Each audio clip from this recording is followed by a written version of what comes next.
Well, welcome to this edition of Anomalies. I'm your host, Dave Jinks.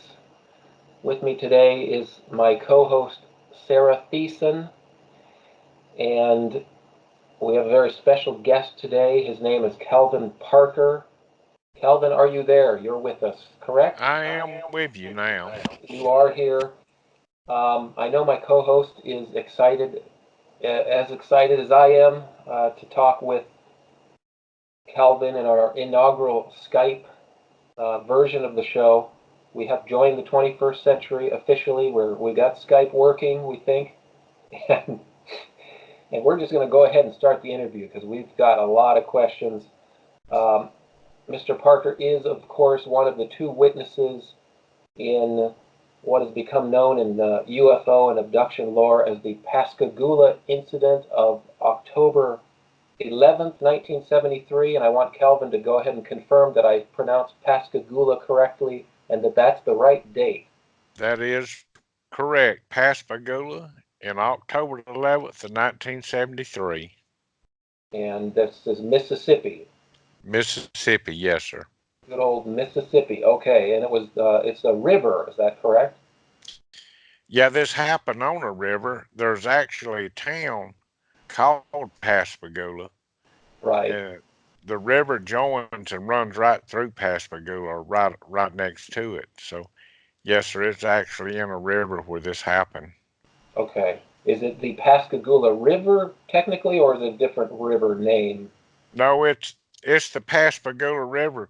But what we do, we have two rivers. We have an East River and a West River. Okay. And the East River is where all this happened.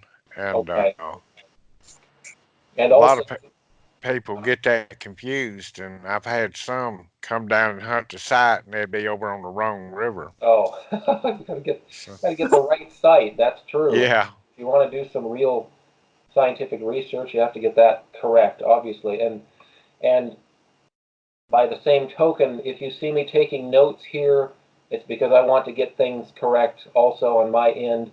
So sometimes I'll be scribbling away down here, taking notes because I understand this is what I consider to be Calvin is one of the iconic witnesses in whether he wanted to be or not. It's true that he was one of the witnesses that has created this body of UFO slash abduction, whatever you want to call it, this experience.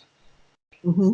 He's in the middle of it all, and I know that it hasn't been easy from the reports I've read. And how could it be easy? I know he's had his share of critics, obviously, and he's stuck through it, and he's decided to talk uh, now. So I think we should hear about his experience now while he's willing to share it with the rest of us. So we wanted to start off with, Calvin, with your experience. If you want to give us a rundown of what happened that October 11th, 1973, that evening. that would be great. Let me kind of give you a little history there. I was working in the oil field 16 days, 16 hours a day, 7 days a week. I was engaged to get married, and Wow. I wanted to change jobs, and that's how I ended up in Pascagoula. So my father and Charles Hickson was really good friends, and he said to call Charlie, and he could probably, he was a foreman on one of these shipyards. So I did. I called him. Well, I went down and made a deal with Charlie that I would rent a room, $50 a week, from him in his house, and that's how we all ended up together right there. So Mm. I drove down on Wednesday to go to work on this Thursday. October the 11th was actually my first day of working and my last day of working in the Oh. shipyard. I Mm-hmm. tell everybody I got hired, I got fired, I got an examination, all in the same day. So Wow. that's how it started. Yeah. Well, it was the FB Walker and Son Shipyard, and we showed up to work, and we had a long day, and it was hot for an October day. It was probably up in the 90s and humid. And when you work around metal, everybody asks why I didn't know what time it was, but everybody has to remember back in 73, you didn't have cell phones. You couldn't wear a watch at work because we used a big sledgehammer a lot of times and you just beat it to death. Right. So we worked all day and it was getting time to get off work. And Charlie asked me if I wanted to go fishing. So I told him, I said, Charlie, I don't have my fishing equipment down here. I just drove down with a few clothes. And he said, you don't have no problems. We'll go by the house and pick mine up. You can use some of mine. Well, that's a religion around here. You just don't use another man's fishing equipment. But I agreed to. Right. And you just soon borrow his wife as you had his fishing equipment because you come near getting away with that and using this stuff to fish with. Right. So I agreed. We went home. We picked up the fishing equipment and we made about a 15-minute drive. And he said, I know a place right under the old grain elevator where they unload the grain off these ships. And it falls into the water and the fish come up and eat. And he said it's really good fishing there. But what he didn't tell me, the old grain elevator had been shut down a long time too. Yeah. So we drove and we went to a place called Shaw Peter Shipyard, which is on the East River, East Pascagoula River, which runs through Pascagoula and out to the Gulf. And we got there and we shut the car down and started getting out. And I noticed there was some no trespassing signs on the lot. And these lots was just full of debris and all. And I asked Charlie, I said, why don't they ever clean this mess up?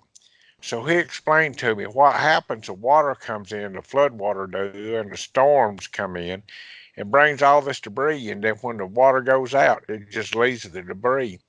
And it was a mess.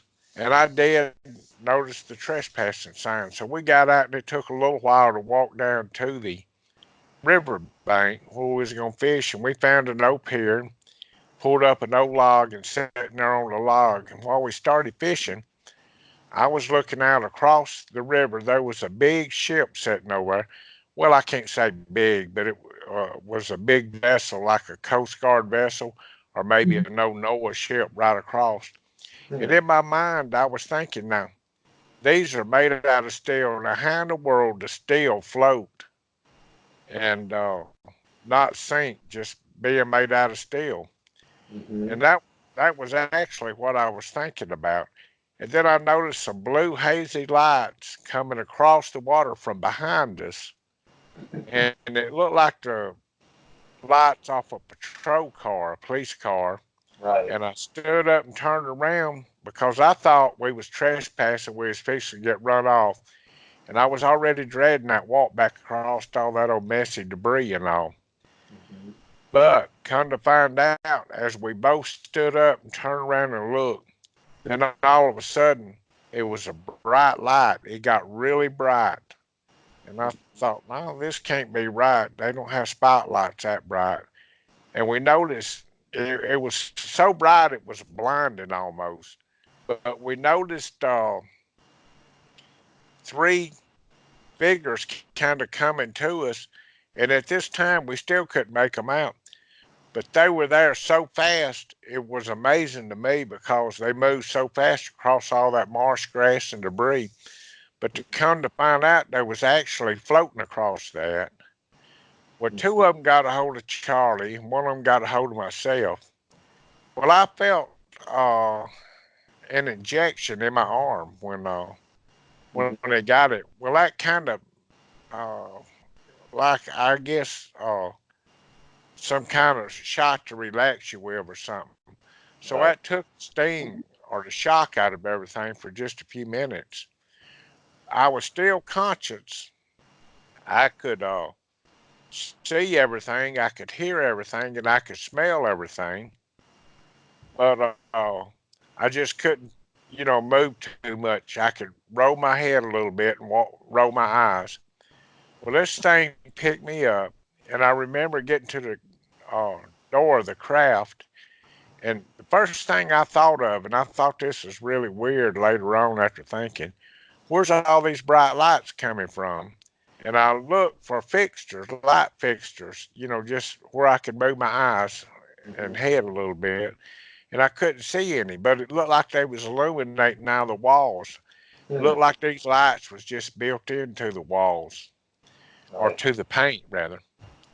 So this thing took me on a board, and I call him no big ugly creature because he was big and ugly, but he was robotic. He looked like every move he made was mechanical looking, and Hmm. like somebody was telling him what to do. So he took me into an examination room, laid me on my back on about a 16-degree angle on a table. And as I was laying on my back, there was something that came out of the ceiling about the size of a deck of cards. It stopped about a foot and a half in front of my face, and it started revolving around. And each time it would get to a point on my head, it would click. It'd go click, click, click, and did that 4 times. And then this deal just shot back up into the walls. And that's when I noticed the old big ugly creature kind of backed out of the way. And then this feminine looking creature, and I'm calling it a female because she was a good deal smaller and more human features than what this other one was mechanical looking, and she Mhm. had more human features than anything. She Right. come toward me, and as she did, I was able to roll my head a little bit in my eyes and look. Well, I didn't notice any hair because I couldn't see up that high, but I noticed her fingers on her hand, and her hands was about like ours, where the other one had robot crab looking hands, or where they put mittens on, like if you wore mittens. But Mhm. she had more natural hands, kind of like ours, except for her two middle fingers was a little bit longer. Hmm. She had eyes, she had ears, she had a mouth, and I tried to look. Now, how I decided she was a female, I don't know, but I just, how a male can sense a female and a Right. female can sense a male, and I just sensed she was a female, Mhm. and I couldn't see really no clothing or no breast or anything like that, but Mhm. it was just that feeling there. Well, she come up and grabbed me by the cheek and kind of rubbed her hands on my cheek a little bit. I didn't feel any kind of sensation in her skin, no warmth, no coldness, Mm. nothing. She kind of pinched my cheek. Then she grabbed my chin and pulled it down, and she run them two middle fingers down my throat and come up on that little thing that hangs up in back of your throat. I don't know what they call it, but Mhm. there's a little dangly thing back there, and that Right. was painful. And I was gasping for air, and my nose even started bleeding real bad. And she sensed I was in a panic, so she telepathically, because I never seen her mouth move or anything, she just telepathically said, "We're not going to hurt you, or we don't Mm. mean you any kind of harm." And I never seen her mouth move. I never seen anything. She pulled her fingers out. Well, I was glad she did because I could kind of breathe again. And then she kind of made a mumbling noise, and that's when the old big ugly creature came back over, grabbed me again by the left arm, and I felt another injection, and it kind of settled me down. So I thought, maybe everything was going to be all right then. Mhm. Well, my nose was bleeding real bad and all, and I don't know if she noticed that or what. She just backed up, made a mumbling sound, and then he come over. It was kind of like a glunk glunk sound. He came over and grabbed me again, picked me up, and carried me out to the riverbank where this initially started from. I was facing the river with my arms outstretched toward the river, and that was the first time I heard Charlie. Charlie said, son, you okay?" And we both kind of stood up. He was laying on the ground. We both kind of stood up, and I turned around and looked. And they was headed back to the craft, and the lights just disappeared. The bright light did. Hmm. And that's when they kind of took up and left. They just shot up in the air out of the way all at one time. And Mm. I really couldn't believe what had happened to us. So Charlie said, "Let's sit down for a minute, talk about this." I said, Charlie, talk about what? I hadn't seen nothing. Ain't nothing happened. Let's not talk about this. Mm-hmm. So we sat down for a minute. Charlie said, you know, we got to tell somebody. I said, no, we don't. I said, the only people that needs to know this, me, you, and the good Lord, because there's no reason to tell anybody. Let's not mention it, nobody. Let's get up and go to work in the morning and just act like it's never happened. He's Mm.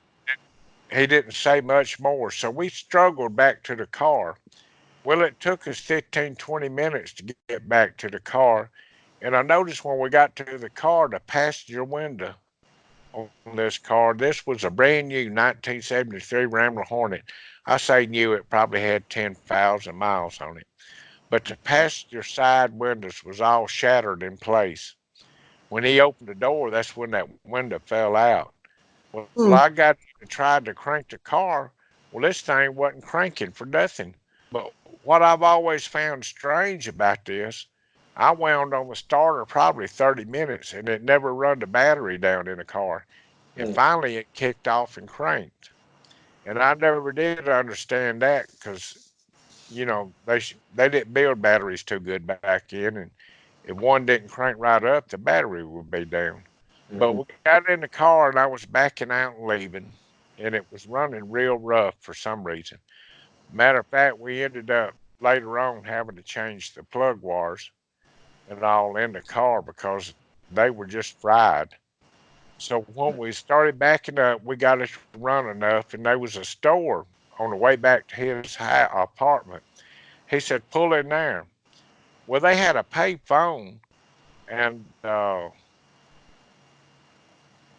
said, "What you gonna do here?" He said, "Well, we got to call somebody. I'm gonna call Keesler Air Force Base out of Biloxi and tell them what happened, just in case we're under invasion or something."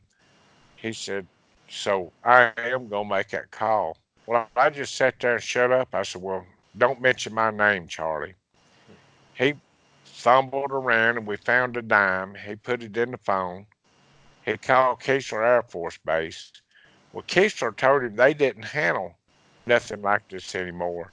For us to call the local authorities, which would be the Jackson County Sheriff Department. So he came back to the car. We had to dig through the seats and under the seats to find another dime. Mm. And he put it in and he called the Jackson County Sheriff Department. They said, yeah. So I could hear Charlie say, y'all got to promise me you won't laugh. I'm going to tell you something. And apparently they said they wouldn't laugh. And later on, I asked the detective, well, did you? He said, yeah, I laughed. So anyhow, Charlie started telling them what had happened. And they said, don't leave where you are. Because they figured we was drinking or on drugs or something. Which drugs wasn't too bad back then, but they did have them hallucinant drugs. So they sent a patrol car out. And the minute the patrol car got there, they came to the driver's side and they asked me to see my driver's license. Looked inside the car the best they can with, could without searching it right then. They asked me to step out. So they said, we're going to do a field sobriety test on you. He said, follow my fingers to this light. Then I want you to stand on your right leg, bend your head back, jump up and down, and touch your nose. I said, man, I can't do that sober, much less if I was drinking. Why do you want me to do this now? He Mhm. said, well, we needed you to do it. So anyhow, I tried to accommodate him because I figured we was in a world of hurt already anyway. So I did this little field sobriety test. Then I walked a little line. He said, you don't appear to be drinking, son. I said, well, I'm not. I just went fishing, come back. I hadn't had time to drink. He said, well, follow us to the sheriff department, and I want to give you a breathalyzer when we get there. So we followed him to the sheriff department. Now during this time, Charlie was sitting over and he'd had a bottle of Jim Beam in the car, and he done took him a couple of drinks, but not enough to influence him. Just little small drinks. Mm-hmm. So We got to the sheriff department. They got us out. First thing they did was give me a breathalyzer. Tried to blow up a balloon in there, which is, if people don't understand, that's harder than what you think it is because they make you blow a long time on them. Mm-hmm. So I did the breathalyzer, and they separated us. They took us into two separate rooms. Well, they asked me what was happening. I guess they was asking Charlie. I wasn't in there with him, so I don't know. But I was told them nothing happened. You know that Charlie's the one that called them and all. And well, they kept on asking. Then where I messed up though, and I didn't know, they put a tape recorder into a room, and they had us separated until then, and then they put us both in the same room, and they overheard us talking, and that's what they're talking about, the secret tape. And when you don't think nobody's listening, and you go through that, well, after all I had been through, I was pretty young, 18 years old, and I wanted to get out of there. So we talked and a little bit. Charlie and I did a little praying. Well, here come the sheriff back in. The high sheriff got there by then, Fred Diamond, and he walked in to the room. He didn't say nothing, but I seen him go through a drawer and he walked out the room. I still didn't know they had a tape recorder in there, and I didn't find this out up until July last year when I was writing a book. Hmm. Well, he listened to the what we call the secret tape, and he asked us all. Well, he come back in. He said, "Look, you all right? You go ahead and drive home. Y'all go on home, get some rest, and I'll see y'all tomorrow." I thought, "Oh Lord, now it's starting." But we did. We drove home, and the first thing I did when I get home, I didn't say nothing to nobody. I walked back in my room, and I was concerned about bacteria infections and radiation and things, because I see where the Apollo astronauts came back, they quarantined them for 7 days where they didn't let them see their families and all, Right. and that kind of worried me about making somebody else sick. I wasn't worried about myself, because whatever happens, I'm a firm believer in God, and if whatever happened to me, I can deal with. I can handle that. That's between me and the good Lord. So I went to the bathroom and I pulled all my clothes off, and there was a gallon of bleach sitting on the back of the bathtub. Hmm. And I got this gallon of bleach, and I got in the shower and I just poured it over the top of my head and rubbed it in all over the best I could. And the reason for that, I remember my mother giving me baths in bleach coming up when we get poison ivy and different things, Oh, and it seemed to work. And she always kind of believed in it, like she did lye soap. She'd wash my mouth out of a total lie or something. So, I rubbed this bleach in, and rinsed off, and I got out and I put all my clothes into a paper bag. There wasn't plastic bags back in. They still had paper bags. I put my clothes, my shoes, everything into that bag. And I got dressed and I carried that bag out to a dumpster they had outside and threw it in the dumpster.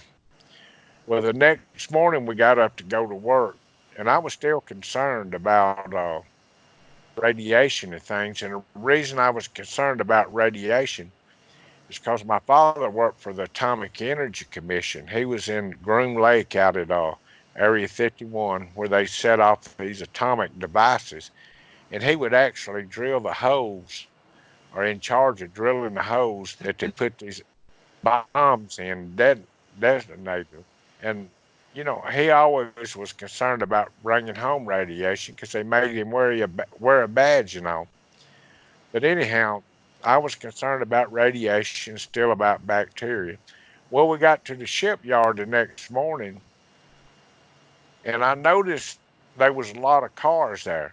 But this just being my second day, I wasn't for sure what was going on. I didn't pay it much attention. So we brassed in, and went to our workstations, and I seen somebody coming, calling their names, And he told us, Calvin, you and Charlie come to the office. We need to see you right away in there. Well, I was sick on my stomach. I done know something had happened then that maybe somebody might have leaked it. And we got to the office. They said, look, y'all got to do something. Y'all got to give a press release. Y'all got to do something because we cannot conduct business in this office. We can't even answer the phones because it's ringing off the hook. We have the press sitting out here. We can't send y'all back to the yard because everybody's going to want to ask y'all what happened. And I said, well, nothing happened. What do you mean, what happened? He said, we know better. And y'all need to do a press release because, and what we're going to do, we have a attorney that works for the shipyard. I'm calling him over. His name was Joe Camingo. So he came over and wanted us to give him a release so he could give it to the press to get them out of the way so they could conduct business. Well, he worked up a press release, and I guess he went out and gave it. I don't know what the deal was then, because by then the detective that picked us up that night and come and got us was sitting there in the room. And somebody I had mentioned to Camingo that I was concerned about our health and everybody else's health that was around us, and that maybe we need to go get checked for some kind of bacteria. So he scooped us up and put us in a patrol car, and they took us to the Singing River Hospital in Pascagoula, Mississippi. And they give us some blood work and give us a thorough examination. And they told him to go check us for radiation because we mentioned that concern there too. So they called Keesler Air Force Base, and Keesler said, y'all come on. He put us in patrol car and turned the lights on when he figured out we could have some kind of problem that might make him sick too. So he was getting concerned. He was ready to get away from us, I guess, or get us checked. So we drove right through the gates at Keesler, never slowed down. They had the MPs meet us at the gate, escorted us right on to the back where they checked for radiation. Well, when we got there, there was about 6 men in hazmat suits, and they was standing around with something in their hand. Now, it wasn't Geiger counters. It was some kind of other counters that detect radiation on your body and all. I forget the name of it. But anyway, they checked us for radiation. And one of them, I heard him say, all clear. So they all pulled their suits off, and they come out and they said they want to see y'all in the conference room in the back of the building here. Well, what they had done, they had already got the Air Force brass together, all the local mayors, police chiefs, and all them all together in one room, and they escorted us back to the room and they questioned us. Well, I didn't want to answer no questions, so I just mostly let Charlie talk. But if they asked me a direct question, I would tell them. Well, when we got through, they was all really nice to us, and they escorted us back to the patrol car, and he on his way to take us back to the shipyard where they picked us up so we could get our car. He said, now y'all don't leave because there's someone coming down in the morning that wants to talk to y'all. Are they already there? So don't leave town. Just stay and talk to this man. And who it was Dr. Hynek, John Allen Hynek over Project Blue Book. But he wasn't over Project Blue Book then because they done discontinued Blue Book. So him and Dr. Harder had showed up the next morning, and they took Charlie and I into separate rooms, and they talked to both of us separately. And I guess you could call it an investigation, conducted what investigation he wanted to. And then Harder gave us another physical exam right there. And they did hypnotize Charlie at one time, and they tried to hypnotize me for a little while. And I don't think that worked out real good that day because I just didn't want to be hypnotized. So, anyhow, they went to the site, and then I knew when I got back to the got back to where I could get my car, I was fixing to get out of there. But I did stay out of respect because Heineck and Harder spent their own money. As far as I know, they come down on their own dime because he was disinterested in the case. And his final conclusion was that I totally believe these guys. If they were acting, they should be in Hollywood. So, Mm. and that was Dr. Heineck's conclusive answer there. Mm-hmm. So when we got back over there, I got my car, and I hadn't talked to my family or my friends. They hadn't heard from me since this happened, and it was all over the media. I know they knew what happened because it was just being shared. And so before we left, I told Charlie, I said, look, somebody broke the story to the press. It had to be you because you called them. I don't ever want to see you. I don't want to talk to you no more. I don't want you around me. I'm going home and leaving this damn place. And that's just how I told him. So I got my car and I drove back home. Well, when I got there, I was kind of surprised that my family didn't ask me any questions. Well, I didn't volunteer any answers either. So I didn't tell them about it. But my friends that I had around, they didn't mention it. I think everybody was scared that I was going to have a nervous breakdown, and I did actually get sick over this from worried about it. Because, I had lost my job. I figured I'd lost my fiance. Uh, I didn't think nobody would believe it if I told them. And I was having a hard time then dealing with all this. So Mm-hmm. I took the upper road not to talk about it, where Charlie took the bottom road and talked about it every chance he get. He made every conference. He made every news appearance. He had more than his 5 minutes of fame, what I call it. But I mentioned it to my family up until July last year when I wrote the book. We never talked to my wife about it, my kids about it, my friends about it. And they all knowed it happened, and you could tell sometimes they wanted to ask. Mm-hmm. So while my wife and I moved during Katrina, we had lived over in Moss Point and all. We went through that disaster, and we met a neighbor down here, and he had passed away. So out of respect for him and his wife, we went to a wake. And at this wake, I made a mistake and signed a register with my name. Mm-hmm. Well, people recognized the name. Are you the Calvin Parker? And I've lived here all these years, and I never would really sign my name on nothing unless it was something important. Matter of fact, I always tried to pay cash or something so I wouldn't have to sign my name or put Right. it my wife's name. Mm. So I said, yeah. What tell her? I said, look, this is disrespectful. This young lady just lost her husband. I'm not going to disrespect this man and his family and talk about this stuff while we're here. So I'm leaving. Mm-hmm. So my wife and I went out. We got in the truck, and on the way home, she said, "Well, maybe you ought to write a book."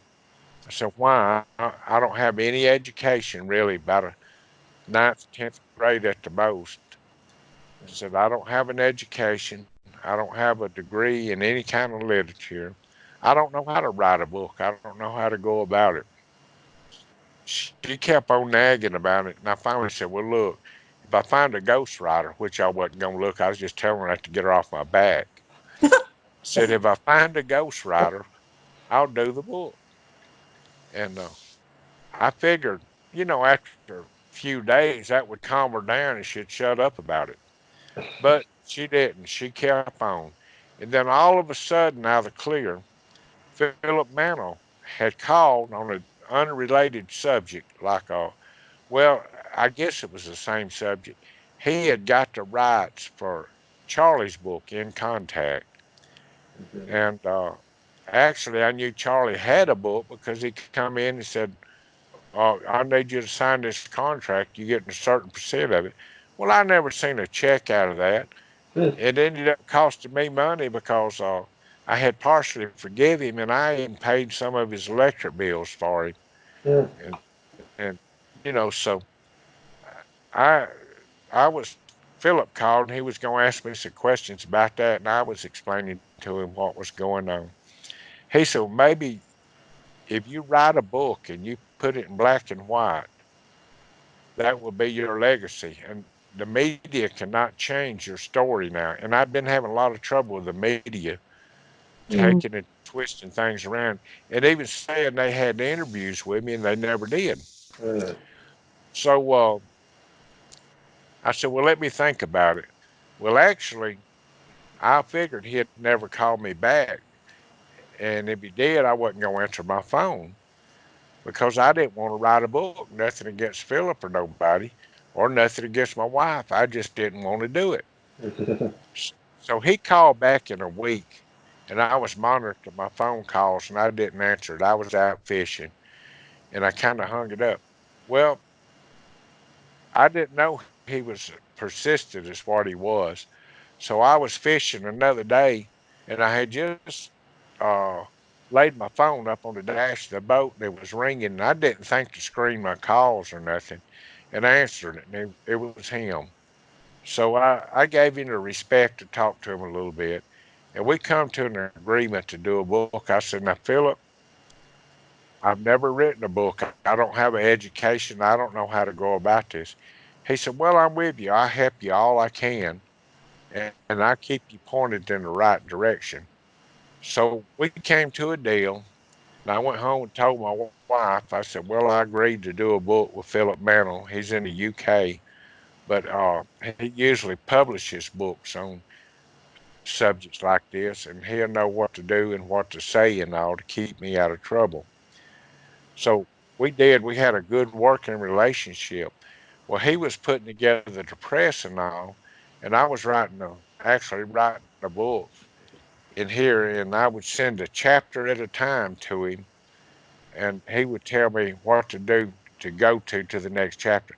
Like the first chapter was introducing myself. Second chapter, how did you meet Charlie? The third chapter, the incident. Then, so on through there, he'd kind of tell me what to write about. So he said, I know this is probably going to take you 2 or 3 years to put the book together. And I got to thinking, shoot, I could read a book in a week or two. I shouldn't do this more than 2 weeks. We ought to have this book going up for publishing. And he said, well, it's going to take you a while, and I understand that. Well, I forget the date we started, but it didn't take but 2 to 3 weeks. I went to my room. I told my wife, I said, don't bring me the phone if it rings. Don't come in there and ask me no dumb questions or how's it going, because I'm not going to talk about it. I said, once a day, bring me something to eat. If you would, bring me a water every now and then, and close the door and leave. So she did that. She was respectful enough to take me at my word, because she knows when I get on a mission, I'm on a mission. Well, in 2 weeks' time, we had the book finished, and our part was ready for publishing. But the deal I had with Philip now, and I kind of regret this deal sometime. I said, Philip, I'm going to write this book. I'm going to do it in my words. I don't want you to change a word in the book. I don't want you to correct the punctuation in the book. I don't want you to respell a word in the book. Don't correct my spelling or nothing. However it is, that is me. That's my words, and let it come out just like that. Well, he agreed to, and there's a few words I wish I had let him respell for me and all, but I didn't. And the only word that I could tell that was changed in the book, and maybe it was a misspelling on my part, or might be his, but I had in the back of the book where I was eating a bologna sandwich, and it got changed to a blondie sandwich. And the only thing that I could see that was changed in the book. But Philip has been one great publisher. He's been good for me to bring this out. And I've actually got to where I enjoy going to these conferences and going to little events and talking. I do more charity work than anything. Mm-hmm. The city of Pascagoula, I do a lot of charity for them. She sets up book signings, and she sells the books, and I go there and just sign them and autograph them and talk a little bit. And that's how they make their money in Pascagoula. Mm-hmm. So, that's the one thing that I've enjoyed doing, and I enjoy these little radio shows and things sometimes. Mm-hmm. And then we've had a lot of fun going to the conferences, and why not enjoy it being you out there? I mean, hell, it's an expense paid vacation, what it is. Right. But just to go talk for about an hour, me and my wife go. I pay for her plane ticket or pay for her to ride and all, and we've had fun just getting away.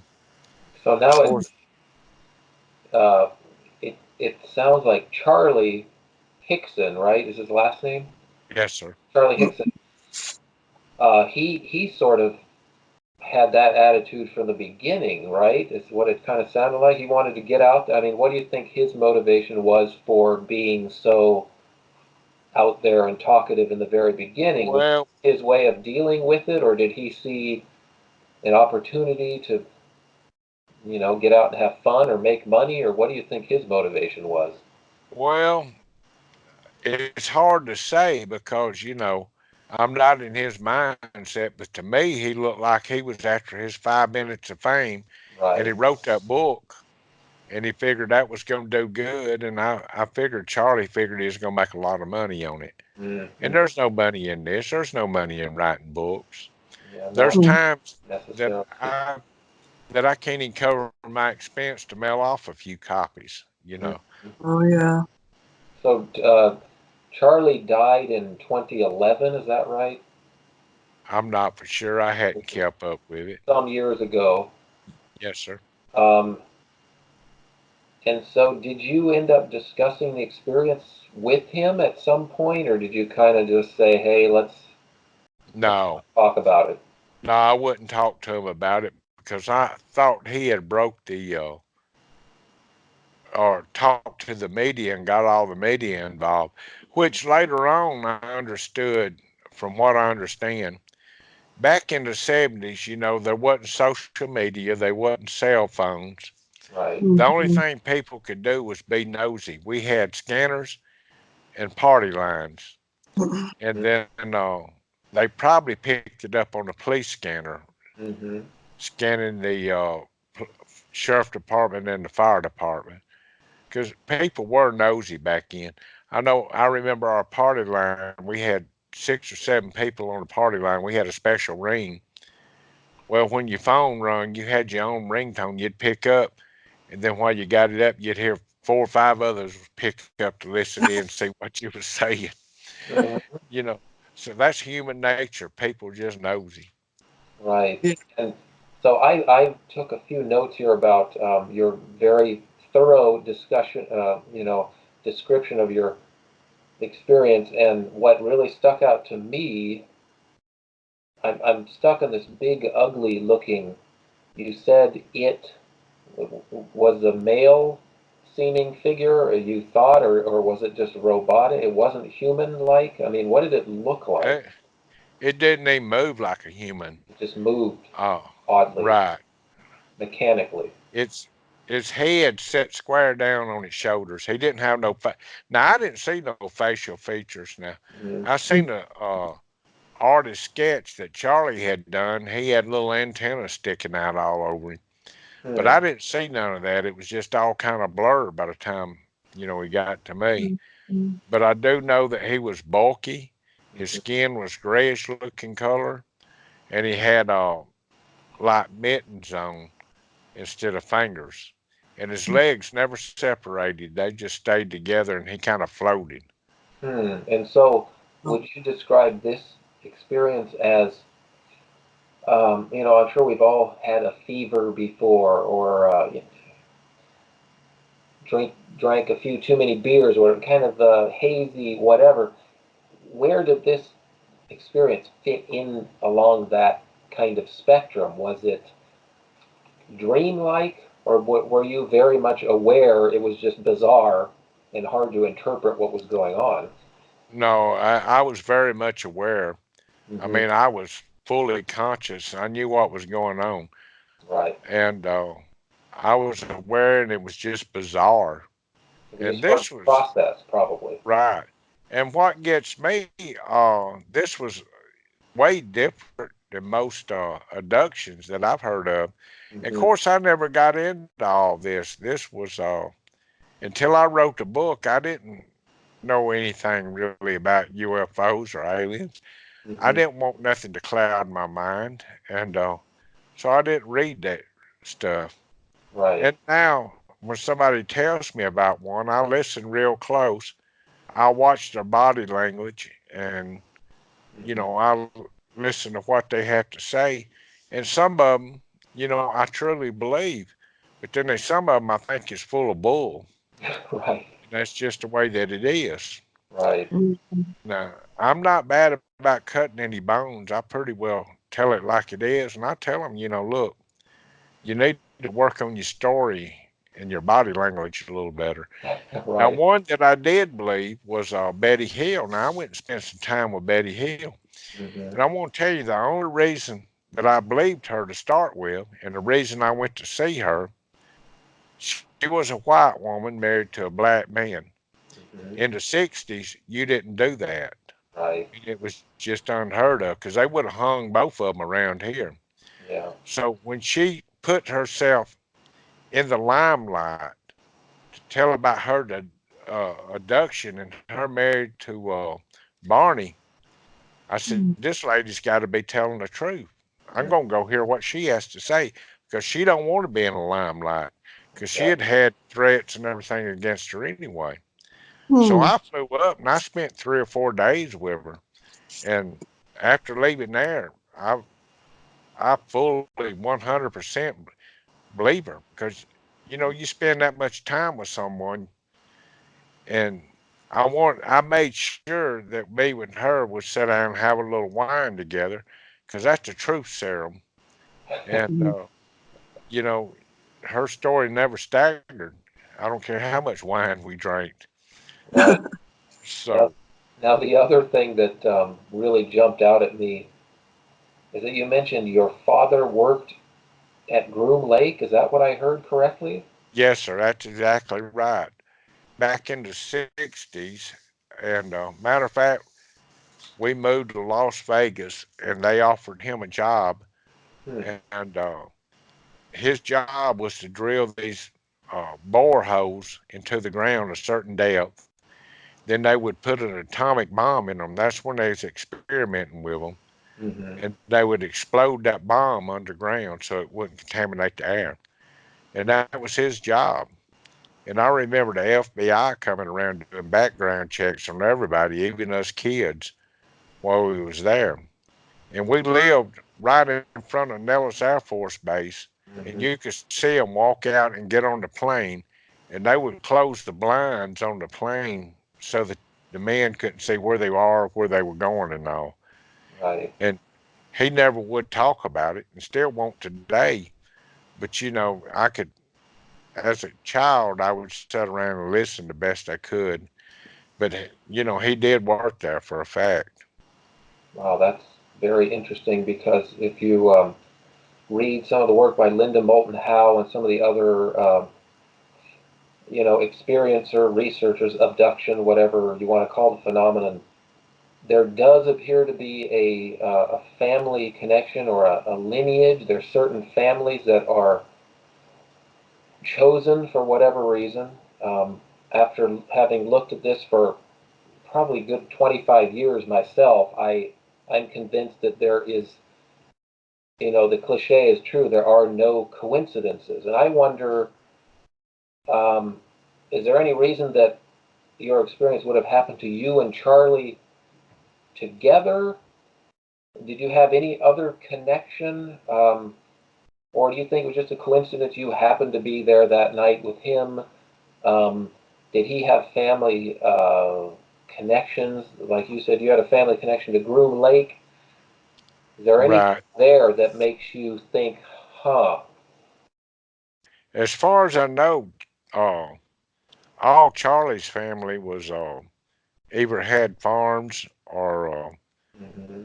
worked in the oil field as welders and stuff like that. Right. He's never mentioned it, so it's really hard to say. I've That's just always say thought you're it was a reason behind it. And right. that matter of fact, Linda Moulton Howe did an interview, and Right. she knew things that I didn't know. She Mm-hmm. even talked about Project Dribble in Purvis, where they set that atomic bomb off in Purvis, Mississippi. Mm-hmm. And now you see three-legged frogs and everything else over there. Right. So she was telling me all about that, and I did the research. Sure enough, Daddy was over that project. It's called Project Dribble. So did you Mm. say your father is still with us or not? He's still here, but he's mighty sick right now. He's kind of bedridden under hospice. Okay. So So he there's must be. a lot I want to ask him, but I'm not going to get into that with him. Yeah, it's hard. If he wants to share, he will at some point. He must be in his. Is he in his 80s probably, or? He is in his higher 80s, 87, 88, somewhere in there right now. So I think Sarah has. I'll hand over the questioning to Sarah. She had a few questions. We still have a bunch of questions for you, but I wanted to get that Oh, okay. your full accounting in. If you still have the energy to enthusiasm to answer some more questions, then we certainly Go will right throw some ahead. at you. So go ahead, Sarah. Well, I guess, I was sort of looking over the questions, and I guess just listening to you, Calvin, it kind of makes questions in some ways irrelevant, or um, I I feel like your story is so authentic, and I can tell that your privacy and your word, um, your ethics are strong, and I'm very impressed with you and your story, and I'm just taking everything at face value. Um, I And haven't read your. Go ahead, Dave. oh, I just want to interrupt you here for just a moment. It seems like, and I've read a number of articles recounting Calvin's experience, and it seems like everyone had to mention that Calvin Parker is a simple man with blah blah blah. And I'm thinking, even in this half hour, 45 minutes, I don't see a simple man sitting in front of us. I see Right. someone who has experiences that the rest of us can't even imagine, and that by itself makes him a complex man. I know what they're saying is that he didn't have a lot of education, he didn't have a PhD, he didn't, he's from the deep south, whatever. But what are they trying to tell us when they start with that? That was a question I wanted to ask Mr. Parker here is, does that do you think that helps your case or hurts it? Are people trying to say he's a simple man, he was confused by the experience, or are they trying to say he's a simple man, he's telling us the truth? What do you feel is the reality of that kind of um, Well, I've information learned a included? long time ago not to judge nobody. That's like I tell them, if you have any doubts, buy the book. Everything you need in it: polygraph, voice stress test, Right. eyewitness accounts, and it just goes on. Things that would hold up in a court of law are in this book. Yeah. And I tell them, buy the book, read it. Now, whether And they give us the believe me or title again, please. beg your pardon, Give us the title of the book again, please, so that our listeners and viewers can check it out. Pascagoula, The Closest Encounter, My Story, Calvin Parker. Okay. And then the next side of it, I don't care they believe the book, believe me or not. That's strictly up to them.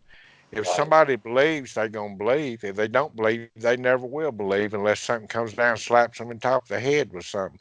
Right. So I agreed to do this book, and I agreed to do it as honest as I can. And I agreed to do it without any changes. And my publisher, Philip Mantle, agreed not to change nothing in it. And that's the way I like it. I like things. And when they say simple in life, I believe in God. I believe in family. God first, family second. Then you have to make your living, work and all. But then the other deal, a person's got to be honest with herself. And, I have went through everything I could imagine that any kind of I don't know how to put it in words, but I've tried to think of every circumstances that it could be besides what it was. Right. Because in '73, if you had told me there was people visiting from other planets, I would have probably called you a liar myself. And that's where some people take me wrong. I'm so out front and direct. If I say just exactly what I feel, and that's what I'm going to say.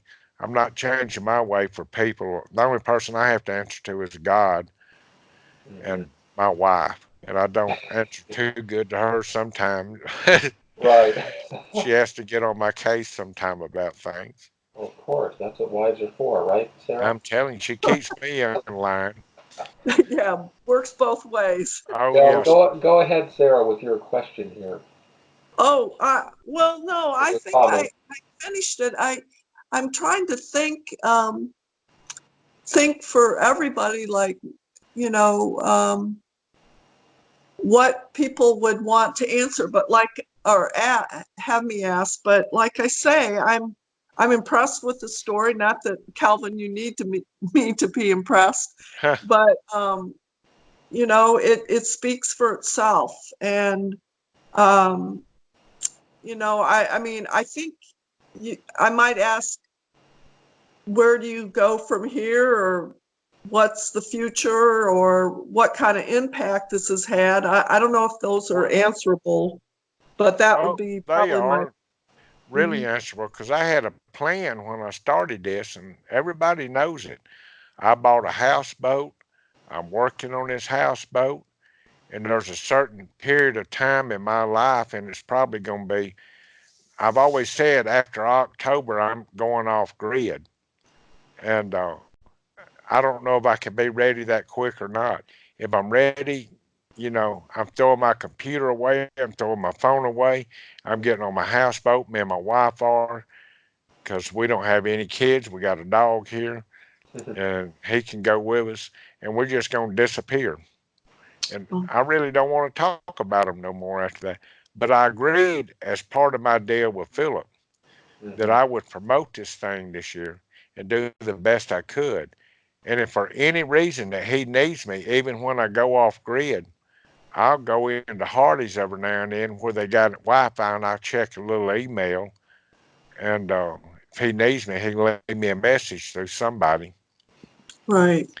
But I'm planning on doing my retirement right. I'm getting ready, and I would say I'm 50% through with redoing my boat the way I want it. I want to have my water supply, my fishing equipment, air conditioning heater, solar panels. I want to fix where I don't have to come in and see people on land, because I've loved visiting with people now and during all this. But then there's a time in my life, I guess I can answer this question, what you said about a simple man. The only thing I really need is my Bible, my family, and my dog in my life, because I don't need a lot of different people involved in it. I like being by myself. I love fishing. I don't hunt because I don't think it's right to go out and just stalk an animal down and kill it unless you really need the food from it. Now I do eat. I eat some meat from the grocery store, but it's nothing that I had to kill. They're gonna do that regardless. So I can't say I'm a vegan or anything because I tried that. I've actually lost over a year 145 pounds. Wow. And my doctor said if you don't start putting protein in your body, you're going to die. It's just that simple. And I had got down, my wife was even complaining where I was looking so bad and so skinny. And this is just a couple of weeks ago. So I've started trying to eat a little protein and protein shakes and all that, and it's helping. I'm feeling better now. I got to where I couldn't pick up 10 pounds, a gallon of milk. I was so weak I couldn't even pick up a gallon of milk and pour me a glass. Hmm. And it was just from not eating. And everybody said, well, you look like death. Well, everybody got to go. But that's the point I got to. So I did start. I've come down. I'm wearing come from a 48 to a 30 now. Wow. And so And this, what compelled you to make such a big change? well, I had a stroke. I Uh-huh. had 2 open heart surgeries, Oh, and it was my health, just being overweight. I'd got to be bad diabetic. right. And I had figured in my own mind that food was killing me. And food is killing a lot of people because, as a tendency, Americans, especially here in the South, we have a tendency to love to eat. And Mm-hmm. we just don't eat the right foods. So I started out, when I go into something, I go into it wholeheartedly, whether it's a diet or whatever I do, like this book. When I got into it, I really got into it. Mm-hmm. And I'm hoping next year maybe I'll get to see y'all. There's a conference or something they have up there, and I'm gonna call and ask them to invite me. And the reason I want to go is really not to talk about this, but to get like a vacation up and see some of the family and all while I'm there, or where they can come see me. Are you I'd talking love about that. the I quinault? told Dave, I told Calvin we will take him out to dinner or cook dinner at Oh, my house. Do you know the festival he's talking about, Dave? Is is it? that the quinault one on I'm the not coast? sure. The I'm coast? not for sure. Oh, My Or, cousin uh, sent me a deal, said where it was. Philip knows where it is, okay. and he had called him, and I was too late last year to get on the speakers list. But whether I go to that or not, I'm coming up there next year. I got to see my aunt and visit with her some, and Mhm. then we have some friends that live in Seattle, right. Wow. so I want to stop and visit with them also. Well, definitely we'll have to work that in. If it's the quinault over on the coast of Washington State, that's the conference that Dan, our co-host, who's not here today, but he went to, or he was going to go to. That's a pretty big conference. Maybe that's the one. I bet Or it is. could Quinault. be Yelm, Dave. Doesn't Yelm have a big festival? Potential, yeah, there are quite a few around here. Yeah. Seattle Okay. has, but we're in Olympia, so it's all kind of within an hour or two. Yeah. But I still have a couple more questions. Okay. I really want to know. He said some intriguing things. Again, referring to Linda Moulton Howe and Whitley Strieber, for example. Uh, there are frequently repeat contacts with people who've had these experiences. I'm just wondering, have you had further contact or other, experiences that would suggest that whoever these people or aliens, these intelligence are they still tracking you on some level? Do you have a feeling Well, about that? let me back up a little bit. Let's go back to 1993. I Okay, was yeah, going fishing, and this is where the bologna sandwich come in. I was talking about got changed to a blondie. yeah, I was going fishing, and I asked my wife, I said, if you would, make me a lunch, and I will be back before dark. I'm just going to go to Cat Island, and hmm, I'm going to fish a little while, but I'll be back before dark. So she did. She fixed me a lunch, and I left, and it's 6 miles by boat across over there, so I made a pretty quick run. And I got there, and I was going through a tide change. This was around 11 o'clock. I got my lunch out to eat it, and I laid it down on the boat seat there. And next thing I knew, it was 3 a.m. in the morning. And mm, I had all this missing time, and it bothered me. It right, Mm. really did bother me. And I went ahead and got back in. When I woke up, I headed back toward the bank, and I didn't know how I was going to explain. I knew she would call the Coast Guard if I didn't come on back in, so I didn't stay and fish no more. So I got to the bank, and I got my truck, loaded my boat, and went home. And seen a friend the next day, and I told him, I said, you know, I got this time that was missing. Well, he's pretty well educated. He was in the medical field and all. He invented these medical equipment.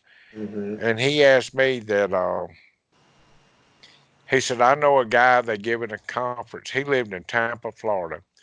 He said, I've heard of someone in Tampa that wrote a book on missing time, just exactly the same that you got. Let's go see him. Well, this guy was Bud Hopkins. Mm-hmm. We, I said, I agreed to go. I said, now I don't want to talk to him personally, but I do want to talk to Bud. So we went, and he was speaking at a conference. I wouldn't go in, so I sent my friend in there.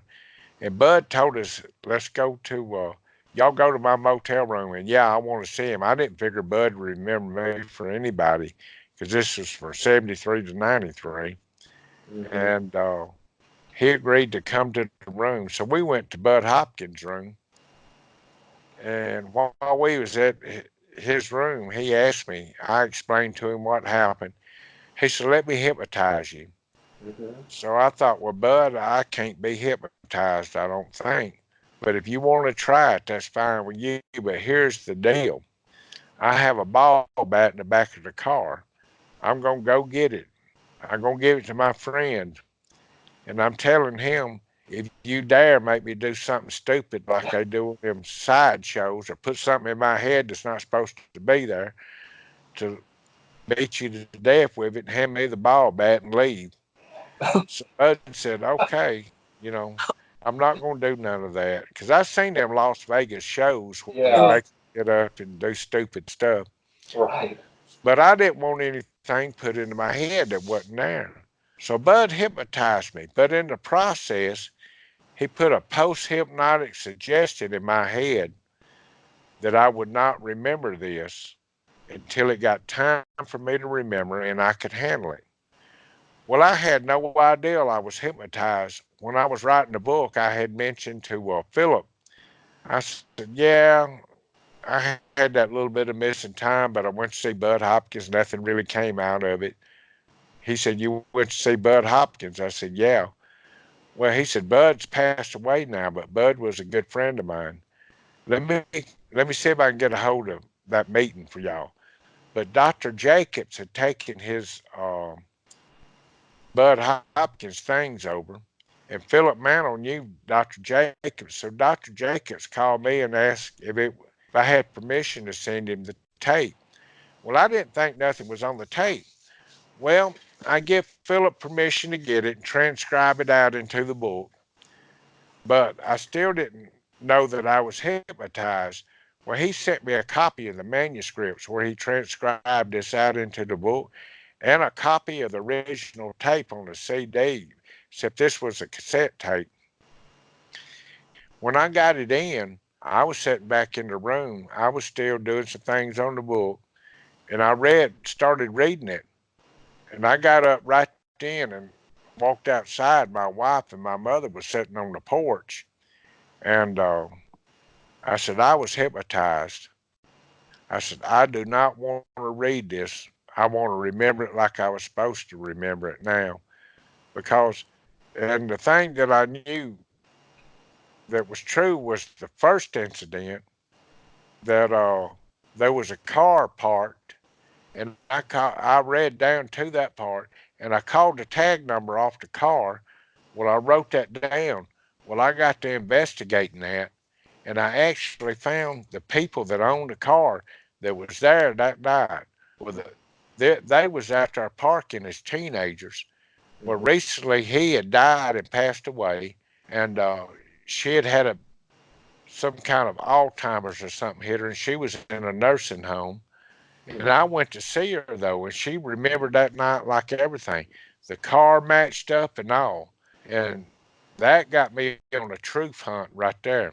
Mm-hmm. But in the hypnosis tapes, as I started remembering, I did start remembering where she had come back, the same one had come back that night, and it scared me so bad because I could see nothing but death in her face, and they had put something in my nose and they come back to get it out. And that's where all the blood come from that was on my shirt the next morning. Mm-hmm. Uh, this was in 93 now when I got back. My shirt was a bloody mess when I got off the boat and I didn't know how it got there. I thought Mm. I'd been cleaning fish or something the way it looked. Right. But anyhow, I still hadn't read all that, but it's in the book. It's Bud Hopkins' Hypnosis in there. Mm. And I have to interject that my husband just came home and he's going to take me out to dinner. Oh, okay. So, but Dave, do you want to continue without me? well, I I still have a couple things that I might want to wrap up if Calvin can stick around for another 10 or 15 minutes. Absolutely. I'm on a not eating kick today. Okay, Oh, all right. but Well, Calvin, this has been an It's honor, it, and I hope we meet in person. we will. I'm going to be up there next year, one way or another, on my dime or somebody else's. All You right. enjoy your lunch tonight. What you gonna eat just for the heck of it? Steak or seafood? We're gonna, I'm not sure. I have to study the menu, but we do have a lot of good seafood up here. Well, I And heard y'all did. yeah, good salmon and halibut and oysters. That's Um, what I want. Some oysters all on a right. half shell, We bottle have of hot famous sauce. oysters here. Oh, great. All right. all right, Well, so y'all enjoy yourself, and it's been a pleasure. Thank you. All right. Thank you. I'll leave you two men to finish up. okay, Okay, good we deal. All will right. do that. Bye bye. Bye All right. bye. Uh-oh, she's upside down again. Yeah, Oh no. Wait, now I Oh, see the chandelier. oh. Let me. Okay. Here I go. nice house. There she goes. Okay, but you're still here. Oh, good. So I wanted to ask. I read in an article. I think it was in a local newspaper. Boy, I can't remember the name. Mississippi newspaper though, and they sort of mentioned it. Uh, kind of in passing, that you said you had had a near-death experience. Was that something that literally you had this and had been in an accident or in the hospital or something? How can you talk about Oh that? yeah, Feels I I had a major heart attack, right. two of 'em, and I actually died. And they had to take the paddles, and bring me back and all. And Okay. I was dead for a few minutes, and but actually, it's not like I went to see a light or nothing like everybody else had Mhm. said. I just seen some darkness. Mhm. But when I come to, they were still shocking me. Mhm. So you were. It was a heart attack that brought that. Yes, sir. But there was nothing necessarily that you remember about that incident other than being out like a light and then coming back. No, I didn't. A lot of people say they see a light at the end of the tunnel. I Hmm. didn't see no lights or nothing. All I remember was coming back gasping for air. Right. And Well, weird enough that they figured I could be brain dead. So, they were pretty relieved when you came back normal, right? oh yeah, it was three times, and they finally got me to surgery. And Wow. that's 18 hours in surgery, Oh. 21 days in ICU. Then they still heard a leak in my chest where I had busted open. They Hmm. had to go back in another 8 and 10 hours in surgery, another 20 days in ICU. And they got me all repaired up. I'm just as active now. and Mm-hmm. do what I want. I would say that the stroke that I had hurt me more than the open heart surgery. Wow. You've been through a lot in 65 years? 65 years in November, yes, sir.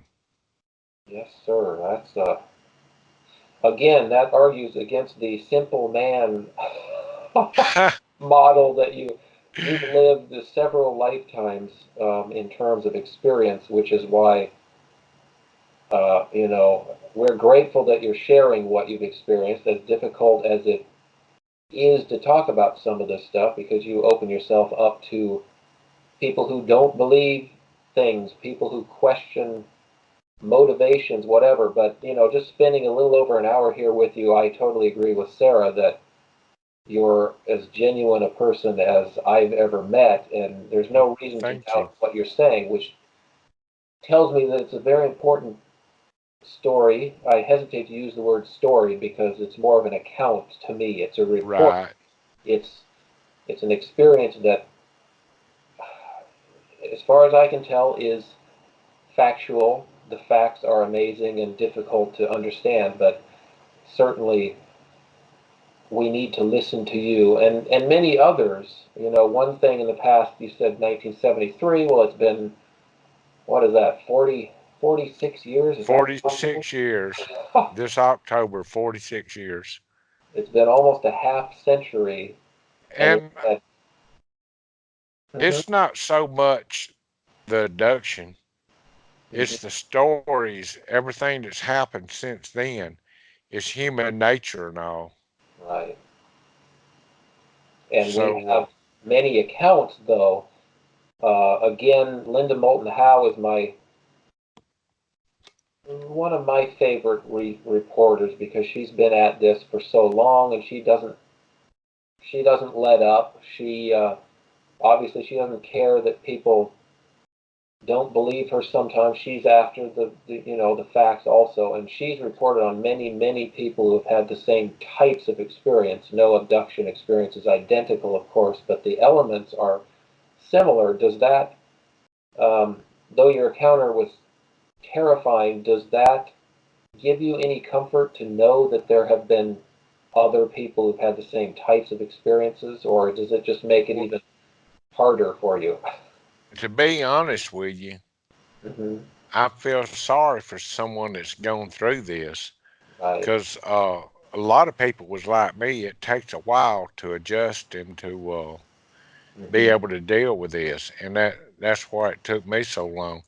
If it had not been for my wife and Philip Mantle, I still wouldn't be adjusted to this. Philip asked me, he said, would you have, do you have problems speaking in front of people on these? And I said, well, hell no. I don't have no problems. I was going to be a Baptist preacher at one time. So, that's where I learned to talk to people. Right. So again, the researchers I've mentioned, they've had various views on the motivation of these beings. It's very hard to know what to call these people, these intelligence, these beings, especially when the descriptions are they could be robots, they could be part human, they could be completely alien. That's been, part of the very complicated and mind-boggling aspect of this phenomenon. But uh, do you have any feeling for the motivation of these visitors after your encounter, and after talking to many other people? I assume you've talked with other people about their own experiences. What have you concluded personally is going on with this Well, phenomenon? I really do think that it's kind of like human nature. We send ships into space to look at the moon and everything else. Hmm. And I believe it's kind of like them. Maybe they're interdimensional, or maybe they fly around and looking for places, things to do. Hmm. Kind of like when it all boils down to it, the human race, we have all kind of different races here on Earth. We have some good people, We have some really bad people, and we have some evil ass people. And I'm sure that if they are from the other planets, and I really do believe that, because you look up in the sky and all these stars, don't tell how many planets are around them. So I'm sure we're not the only life here. And I'm almost positive. I've heard of good abductions, bad abductions, and mean ones.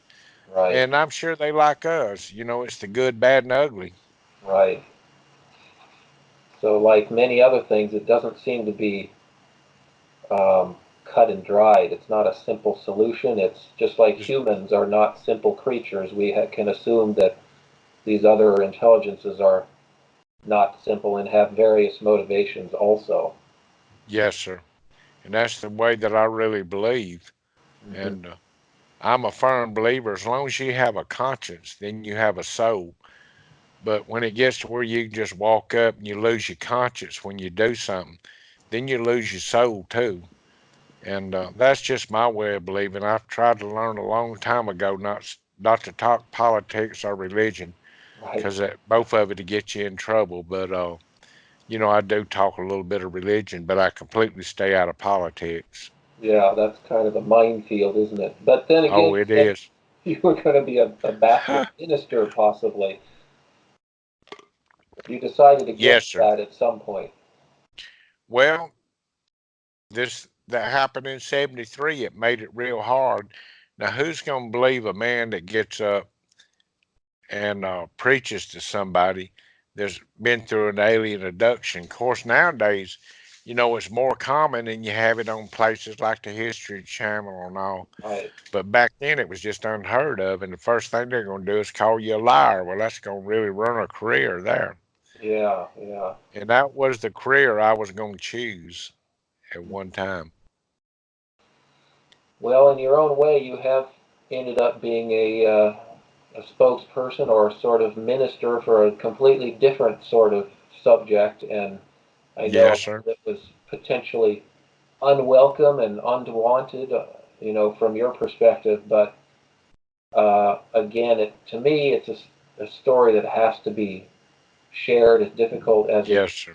is. And I really appreciate you taking the time on Anomalies today to share that with us. And again, it sounds like a great idea to have you come up to a conference around here and share some more of that wisdom, as long as you're not firmly into your retirement phase on the boat, out of what'd you say, I off the grid.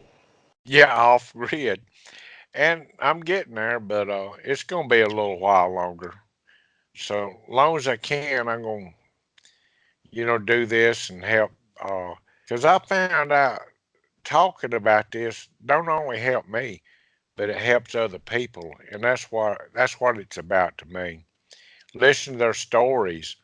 If it helps them to sit down and talk to me about it, then that's all I care about. I want to help other people also, but I also want to help myself. Right, of course. And this is therapy to me. Well, I'm glad to hear that.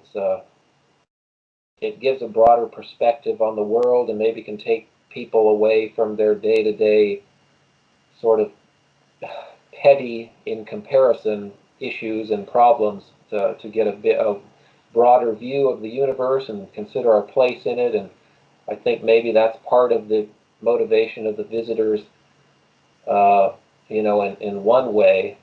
I'm hoping that's the optimistic view, at least, is that they want us to you know, focus on each other, the good parts of humanity, and come together rather Yes, sir. than divide ourselves. We're real good at dividing, but not quite as Oh, good as uniting. you're right. We need to learn to unite. And, I'm sure there's ways we could help them and they could help us. So who knows what's going to happen in the end. And I've always had a motto: what it is what it is. We don't have no control too much over anything. Yeah, it should be an interesting next few years or decades as we learn more from people who've had experiences similar to yours. Yes, sir. Again, if we have a follow-up in Washington State, maybe at a conference, we'll give an update and potentially talk with Calvin Parker again. Thank you, Calvin. I appreciate it. You're mighty welcome, and thank you. I appreciate y'all. You are welcome.